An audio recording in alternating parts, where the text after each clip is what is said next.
Well, welcome everybody. This is the, I guess, first annual Muskegon Community College Labor Studies, Labor History Lecture Series that's going to join community members, students, activists, the labor community. Well, wait a minute. Did I say students? Where are all the students? I said, where are all the students? We are the 99%. We are the 99%. Fists. Pump those fists. Pump those fists. Pump those fists. What's with this? We are the 99%. Louder. We are the 99%. We are the 99%. We are the 99%. We are the 99%. We are the 99%. We are the 99%. And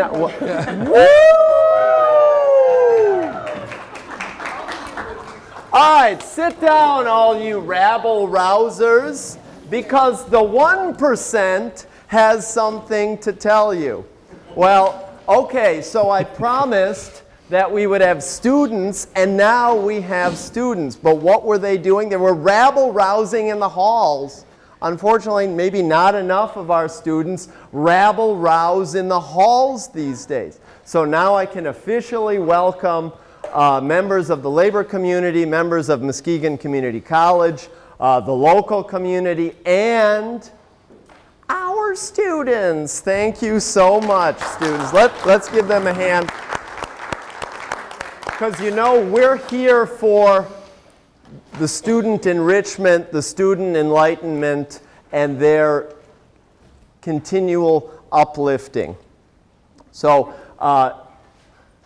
the reason why many of you are here is because this is sort of the kickoff night of Muskegon Community College Labor Studies, Labor History Lecture Series. What we're going to have is about 10 or 11 guest lectures all throughout the year, starting tonight, running all the way through December 11th. Here on the right, maybe as you leave at some point today, or if you want to pass them around now, I have a series of flyers for everyone. Judy, if you want to start those for me. And we have really a fabulous set of lectures set up. I have David Hecker, the president of the American Federation of Teachers for Michigan. I have Steve Cook, the president of the Michigan Educational Association, coming. I believe it's December 4th. We also have Region 1D UAW Director Gerald Kareem coming. We also have a fabulous Grand Rapids labor historian, Michael Johnston, he dresses more authentically 1920s than me. You know, vest and all. He'll have the bowler hat and probably a cane. He'll be here in about 2 weeks. And on September 25th, we're going to have an exciting play, so we're not going to be here. The exciting play is the historian Howard Zinn's Marx in Soho. So Karl Marx, the theorist of the working class, rises from the dead to describe his theories, why he thought it was the historic destiny of the working class really to rule over all of labor. So let me give you a few introductory remarks, a few remarks on why this day, this very special day, is significant, and then I'm going to introduce our keynote speaker, because I know none of you came here to listen to me rattle on for the rest of the night. A few introductory remarks, and I'll get to our sort of keynote speaker. So this is our kickoff night. Labor History, Labor Studies Lecture Series. Let's see what I'm doing here. Am I doing everything right here? I mean, a few images of labor. What, you know, what's happening with labor? We're going to be tackling the big questions about unionization. We want to welcome students, workers, and community members. Finally, the students have arrived. We also want to thank all the people and organizations, especially labor unions, who have been so generous with their time, support, allowing me to visit them and talk to them and visit their union halls and talk to them. Our brothers and sisters at the UAW and the CIO hall, especially my friend Bill Ream here. All the people at the AFLCIO who've been really great. All of our MEA Uniserv directors who really, a little hoot out there. And we might even have some industrial workers of the world coming, one of the insurgent unions around Grand Rapids, and other union supporters. I also want to just briefly thank the administration of Muskegon Community College, the Department of Social Sciences, especially Kathy Toza, and probably most of all Kurt Troutman, without whom I probably wouldn't have even done the class, and George Maniotis. So a few people that deserve thanking. A few major themes that we're going to cover in this course. We're going to cover several days on the history of labor, all the way from the first labor strikes back in 1619 by Polish workers and the arrival of the first enslaved workers, all the way up to the Chicago teachers' strike of this last year.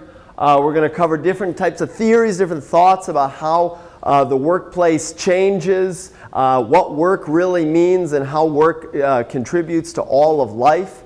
We're going to ask the question, and we're going to answer it because we got a lot of experts here. What is a union and what do they do?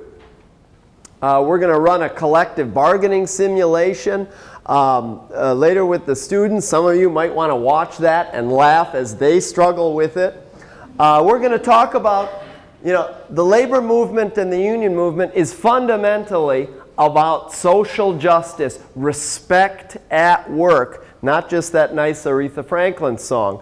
And collective bargaining and the union movement is about economic democracy. Without the labor movement, we have economic dictatorship. A few of the theories behind this class. It's community-based education. So what we're all trying to do, not just me, we're trying to bring the classroom to the community and the community to the classroom. Community members are almost equally ranked with numbers of students here. So I really appreciate that, all the support from the community. We're going to have many outside guest speakers and experts from labor. And just to be fair and balanced, just like Fox News, I've even booked a few Republicans and conservatives. So I am fair and balanced. And we're going to have a wonderful play, like I mentioned, Marx in Soho. That's September 25th. So we're not going to be here September 25th. We're going to be in the Overbrook Theater. Today, it was not my intention, but today is the 50th anniversary of the 1963 March on Washington for what? The first thing it was, jobs and freedom. And who spoke at that? Yes, we all know Martin Luther King had a dream, but nobody remembers what that dream was. Well, if you look at some of the phrases that he used, and it was from the book of Isaiah, about the chapter 40, all the rough places will be made smooth. All the low places will be made high, and all the mountains will be leveled. What is that? Social leveling, equality. That's what that dream was. Not tolerance. Not once does the word tolerance come up there, but equality. So that has to fundamentally talk about economic justice. It probably behooves us to remember that Bayard Rustin, African American and an openly gay man, was the idea and the founding force behind organizing the 1963 March on Washington. Who else was there? Thousands of workers, white workers and black workers, thousands of United Auto Workers support. All those signs were made by the United Auto Workers.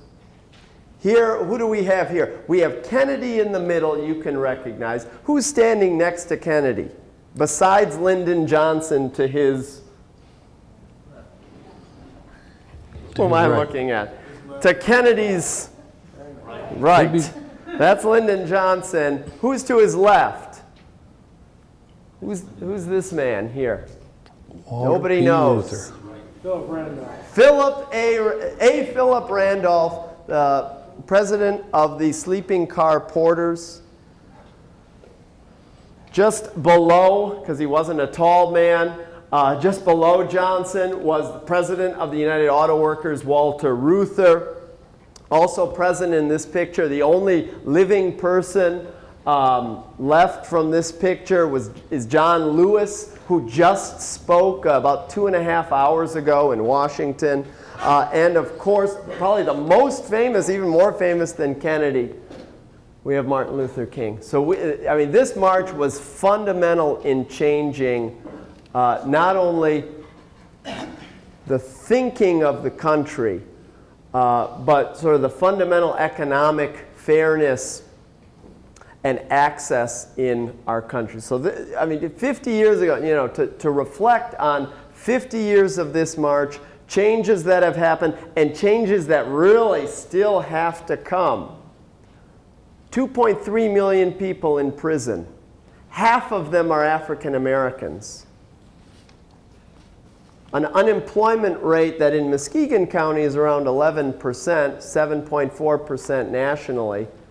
We have 46 million people who live at or below the poverty level.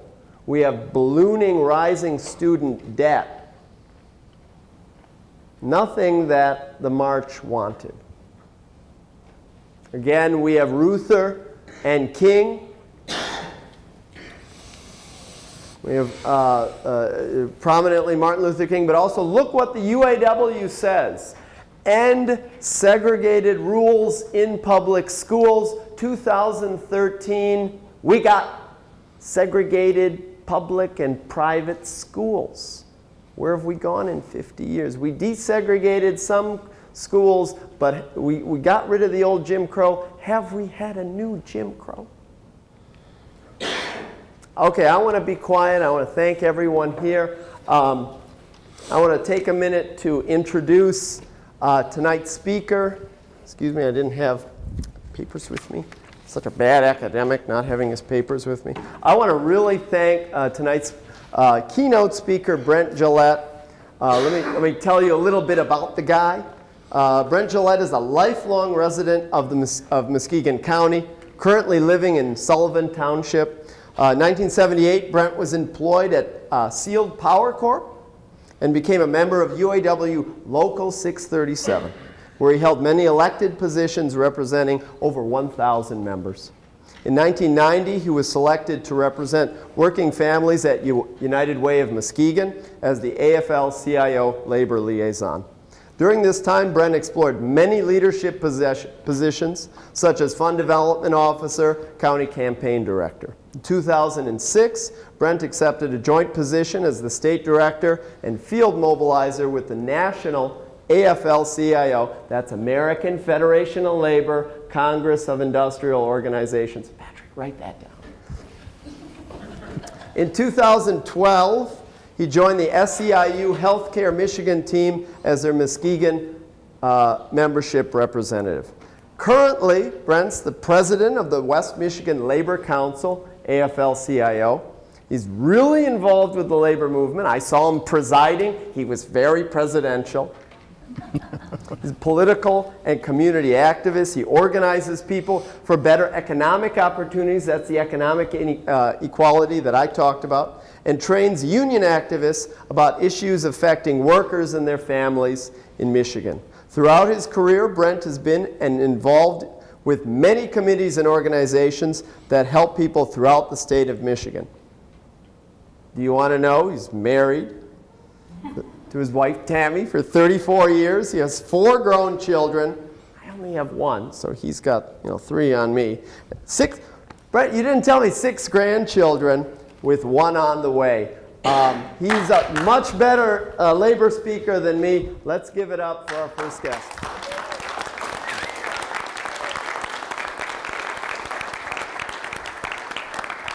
Thank you, Nicholas. Well, good evening. I really wasn't quite sure what to prepare when Nicholas asked me to do this. Actually, I thought there were many other folks that were better to present on your inaugural event than myself.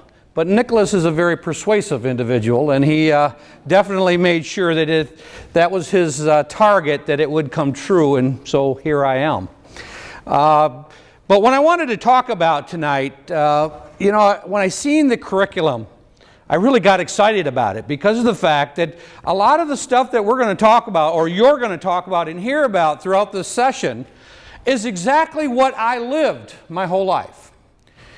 My grandfather, rest his soul, taught me a lot about the labor movement. Now, when I say that, I'm a generational union man. I'm fourth generation. But it was amazing that my father's generation, I think, was the disconnect to the social movement and the labor movement. Because my father never talked about the labor movement. I had to go to my grandfather to talk about what was going on back in those days because they really lived the struggle. And until now, I really didn't understand a lot what that meant was because I was a recipient of their hard work, of their sacrifices, of all the things that they had done. My father and I benefited. We got all the benefits. We went to work at good shops that paid good wages, that had great benefits. And when you were too old to work and too young to die, you had a pension. And when you got sick, you had health care. All of these things were there because of the fight of my grandfather. And so I think today marks the return of that thought and that discussion here in this class. So I applaud all of you for being part of that. One of the things my grandfather always said, before you can go forward, before you can teach about where we're headed, you got to understand where we came from. Because if you don't, you're destined to repeat that. And you know, if we look at today's society, we repeated a lot of things. When we think about where we came from, really, organized labor was alive and well for many years before we really woke up. Before we realized our real power, before we realized what it was to be strong. And that came about in 1929 when the Great Crash. Because if you think about the Roaring '20s, what happened back then? Everybody was making money. Things were going well. We had a war going on. We had industry propping up. We had moving from the one era to the industrial era. All these things were happening and things were going well, and nobody thought it would ever end. And then all of a sudden, the hedge funds, they made a bet, and it affected the whole United States, the big crash. Now, we just went through one of those again, didn't we? Wasn't it kind of the coming back through? Well, what followed the Great Crash was the Great Depression. And when we looked at the Great Depression, my grandfather talked about those as the good old days. Now, I could never figure it out because everything I seen about the Great Depression was everybody didn't have anything. They were taking things away. People were going backwards in society. Economics were going in the toilet. But you know what he said? The greatest thing about it was the fact that we were all equal. It wasn't that we were black or white, men or women, Catholics or Protestants. We were all poor. So we had a common denominator. We all could get together because we all were in the same boat together. Not like today, where today we have a lot of fences and a lot of wedge issues, a lot of things that we buy into that separate us more than unite us. So when he thought about the good old days, he thought about when they were starting to organize. He was one of the guys that helped organize Continental Motors, which is now L3, which is a UAW plant, Local 113, and sacrificed a lot to do that. And the only reason that he knew anything about that was because his dad came from Italy, and they had trade unions there. They knew what it was. They knew what the strength and the power could be. All they had to do was unite everyone. And it took this incident to start it. This incident for them to start talking about it. Now, which arrow, left or right? Right. There we go. The difference between then and now, when the Great Depression hit before, was there was no safety net. When we think about this Great Depression we just went through, the Great Recession they call it, we kind of weathered it well. You've seen some people losing their homes. You've seen foreclosures, all these different things. But back in those days, there wasn't unemployment. There wasn't Social Security. There wasn't all of these things that helped folks get through it a little bit so they didn't have to lose everything. We set back. We went backwards a bit. But the safety net was there. But who put that safety net into place? I like to call it the AFLCIO. Now, if I say that, I'm half-truth. Because when I listened to my grandfather, it really wasn't the AFL-CIO or the labor movement that made all these adjustments. What it was a whole lot of angry, poor people who used the labor movement as the vehicle to make change. And when we look at what the AFL-CIO was back then, it isn't much different than what it is today. And this is what I put together for you to understand it. The AFL-CIO is the umbrella organization, the federation of all different internationals. When you think about workers, when you think about different types of jobs in our society, there's usually a union that will attach itself to that type of work. In Michigan, we have over 40 different internationals represented here. From the auto workers, which is the big one, all the way down to what I like, our seafarers and some of the others that are a little smaller here in Muskegon. We have 72 different internationals nationwide, but they're not all here in Michigan. It's the labor movement that helped put things together. It was the labor movement that helped put the pieces of the puzzle together. What they wanted to do is organize and collectively bargain to bring that strength together. They wanted to take the collective bargaining to help making policy changes and laws and so on, and demand corporate responsibility. Think about that, corporate responsibility. This is back in the 30s where the demands that they wanted corporate responsibilities. Are we there again today? Are we not demanding the same thing? But I don't see the big, rallies in the streets and all of these different things because we've bought into the rhetoric of, well, if we give corporations tax breaks, they'll create jobs. Those different things. Well, it didn't work then, and I don't think it's working now, so what we have to do is probably bring some of these pieces of the puzzle back together. We wanted to elect pro-candidates. Now, a lot of people don't understand the political aspect of things because of the fact that what is political? It's all politics, and you tell you what you want to hear and so on. But my grandfather put it to the best for me, and that was the reason that we're at the table is because when you're not at the table, where are you? Does anybody know? No, you're on the menu. You're on the menu. So you need to have that place at the table, no matter how strong or how weak you perceive yourself to be. And when we're talking about state, federal, and local government who make decisions every day on our behalf that will affect our lives and our children's lives, shouldn't we have a place at the table? Now, not all of us can be a politician. Not all of us can run for elected positions, but we need to know who that spokesperson is and whether or not their philosophical beliefs are the same as ours. So politics is huge when it comes to building this structure, putting the pieces back together. And then the last piece is to keep our workers educated. My grandfather always said that the labor movement was easier back in his day because they considered all the workers sheep. They were easily led. Where we kind of messed up is we educated our workers and now they understand and they think they know more about it than we do. Unfortunately, sometimes that crosses and we lose out, but we still have that same mission and that same idea, and that is to educate our members. When I look at the local union structure, I look at it as a three-legged stool. Once again, showing how important it is that each structure stays strong. When we think about the union is really about its members. You hear about union bosses and you hear about all these different things, but you know what? The true strength of the union is its members. But if they didn't have those legs that helped them, that put the strength and held that stool up, it wouldn't be there, it wouldn't stand. Without political action, community action, and collective bargaining, that stool wouldn't be very strong at all. It wouldn't hold those members up. But then there's also a very important rungs within those, and that is our membership, our leadership, and our stewards. Once again, making sure that those legs are strong and making sure that we hold up the union movement, the labor movement as a whole. So let's talk about some of those, for example, some of the instances. Member services. We talk about the member services. This is the internal portion of the union. What do? We collectively bargain with contracts. We talk about grievances. We put together a fair representation.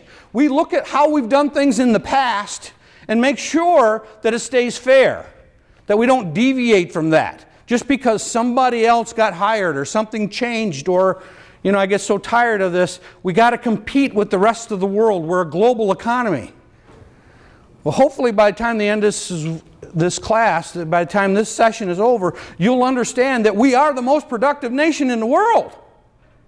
We're one of the richest nations, and we do not have the same rights and benefits as some of our other country counterparts in the industrial nations. Why is that? Because we don't do well at some of these other things. We make sure that the policies and procedures there, training and education in there, inform our members.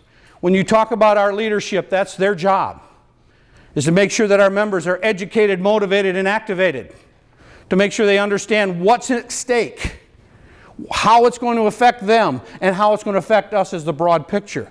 Because the union movement is not as big as it seems. The rhetoric makes it sound like we're huge. We're about 9%. 9% of the workers. But they make us sound like a big monster out there sometimes. Let's talk about community action. What do we do in the community? We attend meetings and so on. We become connected with the community. We find out what's going on in the community and we talk about it. We assist them with organizing to make sure that they organize their projects, their things together with a way that we're all together under the Federation. We educate our members on those issues. We inform them so that we can help promote them and build partnerships. One of the biggest one that I like to talk about, and it's because it's non-political and it makes it easier, one of our partners is United Way with the labor movement. Now, why would the labor movement worry about United Way? And what difference can United Way make for workers? Well, it's perfectly understandable when you get to understand it, and that is the fact that we can't bargain everything. We can't fix everything at the bargaining table. We can't help our members, kids and families at home without partnering with organizations like United Way. And we can't expect United Way to be there if we don't partner with them by bringing them into our workers and help our workers understand the financial obligation to make sure it's strong and healthy. That's only one example. We have many of those. But it shows how big we want to be, how much more we want to be than just the bargaining agent. Political action. Once again, what do we do with political action? I kind of talked about it earlier, but you know, it affects a lot of the things that we get involved with. We just had a bunch of in-home healthcare workers that were denied the right to become union members because of a swipe of a pen. Now, isn't that law? We should all have the ability to be collectively bargain, to put our voice together, to sit at the table and look at our concerns and our wishes. And here our governor said no. Didn't ask them as the workers. Didn't ask us as the voters. Didn't even ask his two houses of the legislature. Just signed it into law, saying that it's non-constitutional, that they cannot belong. Took away their earned income tax credit. And unfortunately, the media helped them with that because a lot of our folks didn't understand what that was. They thought it was another charity program, a welfare type program, a giveaway. Now think about what an earned income tax credit would be.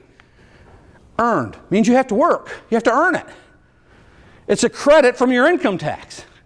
That's for those folks that are working 2 and 3 jobs, can't make ends meet, and then at the end of the year they get a little bit of kickback. I heard some people say that was shoe money for school, book money for school. That's what it wasn't like they were getting rich on it. But you know what they did with that? Why they took it away? They took it away for a tax break for corporate America.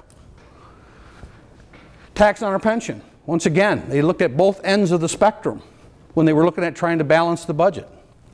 Right to work law, we see that. It's already here. And we didn't get to vote on it. What happened to democracy there?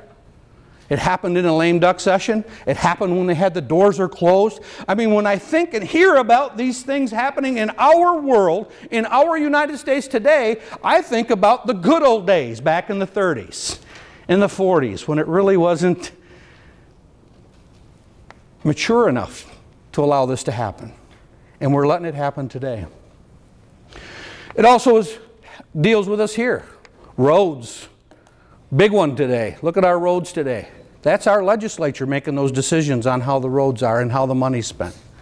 We make decisions about our governor, and we elect like-minded officials that are our voice at the table. When we look at workers' rights, we look at them as being the same as human rights, because it's the same. If you've got dignity and respect in the workplace, and you're able to keep that there, it's going to be in our communities as well. And so we look at it in the same thing, and the freedom to join unions is the fundamental beginning of having that dignity and respect, of having that voice, having the power to discuss and explore those concerns and issues that are out there. Why do workers want a union? What do you think? What do you hear about? Why would a worker say, I want to be part of a union? Obviously, for better wages, for better benefits, job safety, all of those things that you bring to the table, things that you talk to your management, to your workplace, that you talk about that makes your job better, makes it safer, as well as then you get the rewards at the end of the day. And that is, the more productive I am, the more I should be able to make. If I find better ways to do this process, I should be able to benefit from that. And I shouldn't have to worry about going to work every day, wondering if I will make it home. And some of our industries are that way. Look at the miners down in Chile and some of the others that got trapped because there was no safety mechanisms there for them. Okay? A lot of members, or a lot of people in America would like to join a union. I told you earlier we're about 9%. 83% of workers would love to join a union, but are afraid to. Are afraid to. Now when I hear that, I wonder, what is that afraid to? That means that there is an all-out war on working families. Collective bargaining, once again, when we talk about collective bargaining, what does it do? It raises everyone's standards. This is what's good about the community, because when unions collectively bargain and bring the standard of living up for their members, it happens across the board. Where the unions go, the rest of America goes with them, non-union as well. And a lot of people didn't believe it until our recession, when we seen the auto workers, the 800-pound gorilla in our state, take concessions. They lost money. And everybody said, well, they were overpaid. But guess who was next? The second and third tier suppliers then took concessions, and so on. And when it got down to the last worker, who was the next one to take a concession? And that was our local merchants. When you don't have enough money in your pocket, you're not spending it in our local community, and so on. So it helps increase the standard of living. It stimulates the economy. It reduces the inequality and poverty in our nation. It narrows the race and gender gap. When we think about the labor movement, who do you think brought rights forward for women, minorities, different segments of our community that didn't have a voice back in the day?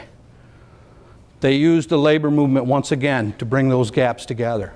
To strengthen our social safety net, once again, back in the day we didn't have unemployment, we didn't have Social Security, we didn't have those things that allowed us to weather some storms. Increase the political participation, and then counter excessive corporate power. What's excessive corporate power? Why would there be excessive corporate power? If we were partners, true partners, why would there be?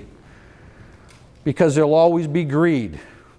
There'll always be corporate America is driven by their profits and by their quarterly earnings, and there will be always the working families who are driven by quality of work, going to work every day, going through the drudges, paying their bills and that type of thing. Corporate power will definitely trump us every time if we let them. History has shown it, and I see us going back to it, and hopefully you'll see that as we go through this class. Strengthen the social Safety net, here are some of the things that we feel that were benchmarks that we made, things that we made a difference in. We brought the Social Security Act in 1935, the Fair Labor Standard Act. I mean, think about that. Before the Fair Labor Standard Act, children were working in our factories. And you know, it was cheaper to put your kids to work than it was you. It could pay your children a dime less an hour to go to work, so they would displace you and bring 2 of your kids into work. And then what did that really do? Is it stopped their education. It didn't allow them to grow because now they become part of the workforce. Pension Disclosure Act, once again, having to worry about where was the money going. When we made these decisions on helping us when we were too old to work and too young to die, we gave all that power to the companies, to corporate America. And we had to pass laws just to find out where they went. The Equal Pay Act, once again, women in this room, you're still not there.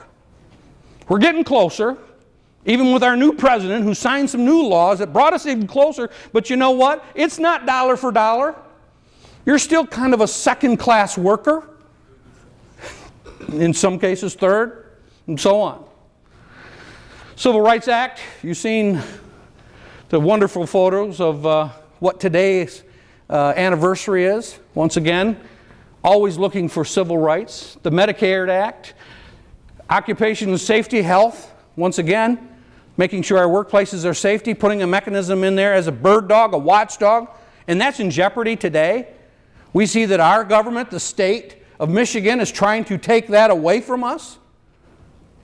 Well, who's going to look after you if there isn't a third party out there? Do you think corporate America is going to say it's the right thing to do to make it a safe workplace? No. They're going to weigh it out as how much did it cost. And I believe, I don't know this for a fact, this is the world according to Brent, and periodically I stick my foot right in it, but I do believe they've calculated what human life cost. They know exactly what it would cost to lose human life versus make a change to make it safer. The Retirement Act, Americans Disabilities Act, once again, looking, now what would that all have to do with trade unionism, American Disabilities Act? Not a whole lot. But don't you think that folks with disabilities, people with special needs should have the same rights to go to work as any of us? So we needed to put those laws in. Family Medical Leave Act. I'm always amazed at when somebody has a death in the family or somebody gets hurt or there's a birth, corporate America says, no, you're worth more to me to come to work. Don't worry about your family. Don't take. We had to put in a law that says they have to let you get off work to take care of your kids or your family. I mean, that shows you where corporate America's mind is at. And then the Affordable Care Act, commonly known as Obamacare. And a lot of people think, well, that's something brand new. But you know, when we started our revolution in the 1930s, this was one of the agenda items on that revolution to say we should all, it's a right to have health care. And it's not insurance. When you think about insurance, that's if it happens. Medical insurance, medical care is when it happens. Because getting old is a spectator sport, or not a spectator sport. Ask Roger Wade. Ask anybody that's getting old. Ask me. I don't feel like I'm 18 anymore. I ache in pain. So it's when you need that, not if you need it. Like car insurance. Car insurance is if. Make a mistake, you might need it. You may not ever use it. But health care you will.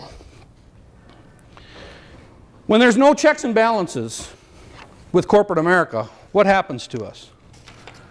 Well, this is a little bit old, but it was the most current one I could get in a short period of time. But it really kind of shows where we've been.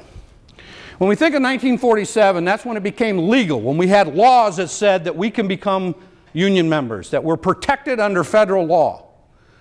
So we started to grow. The union movement started to grow. And when we grew, we were very productive. But you see, our wages followed our productivity. As we grew, as we became a productive society, as we made corporations money, we shared in those profits. Well, in about 1975, things kind of changed. Does anybody know one of the big acts that happened in that time? Did anybody remember Patco? No, PATCO was the airline or the air traffic controllers that watched the airplanes come and go. And Ronald Reagan said, you guys can't go on strike, you can't demand more wages, you can't demand better working conditions, because it wasn't about wages or those, it was about stress. It was about safety, not just theirs but ours. And he disbanded their whole union. He fired every air traffic controller in the nation. That kind of reinterpreted the labor movement. It kind of opened some doors. It took some wind out of some of the past practices that we had. And this is what our benefit was. Although we continued to be productive, the red line, our wages went stagnant. You know why? Because our bargaining power was diminished at that point.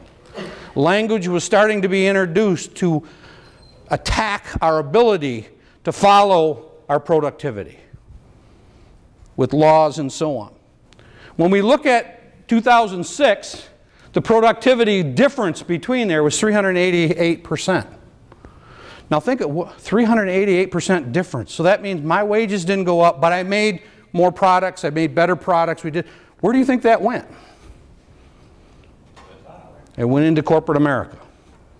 Now if corporate America was all those nice guys that they said, wouldn't they want to share some of that with us? Wouldn't we have to ask for it? Right now corporate America is the richest they've ever been in the history of the United States, and we're still struggling for jobs. And they're still trying to outsource and do other things.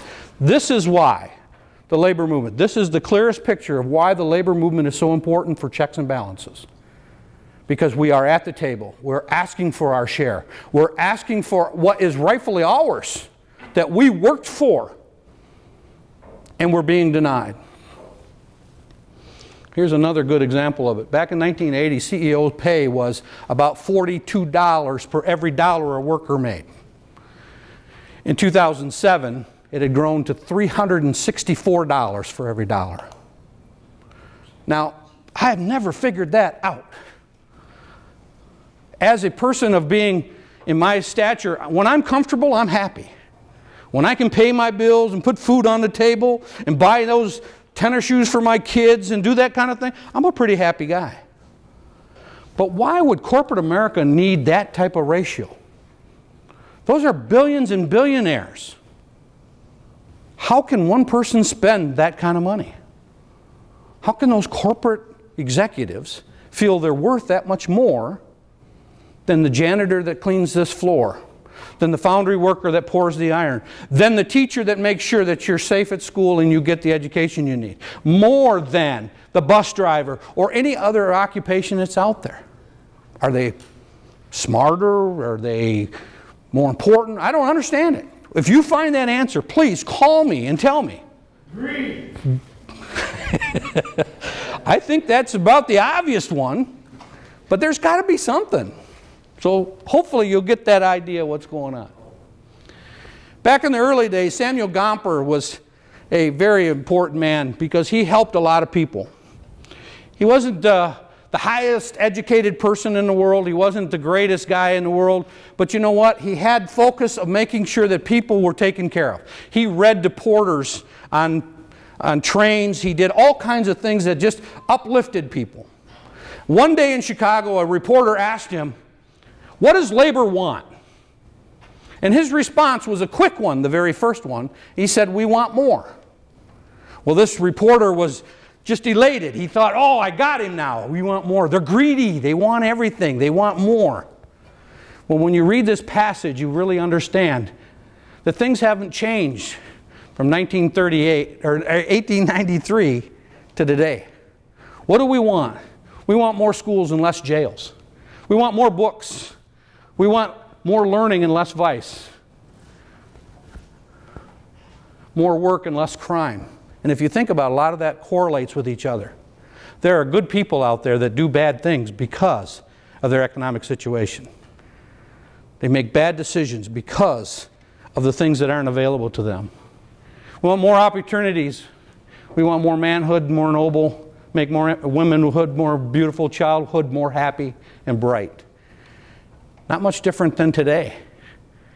So I think today we're revisiting those days, but with less vigor. And I'm wondering, this is my question to you, how far back do we go before we stand up and say enough's enough? How far back in history do we repeat before we make a decision to act or to make things different? With that, I'll answer any questions or concerns that you have. I could talk all night about the labor movement because I love the labor movement. I'm one of those beneficiaries, like I said earlier, but even more so. I do not have a college degree, but my labor union, my labor movement has afforded me great opportunities to see the world, to rub shoulders with the rich, to understand the poor, and to help the weak. That wouldn't have happened without it.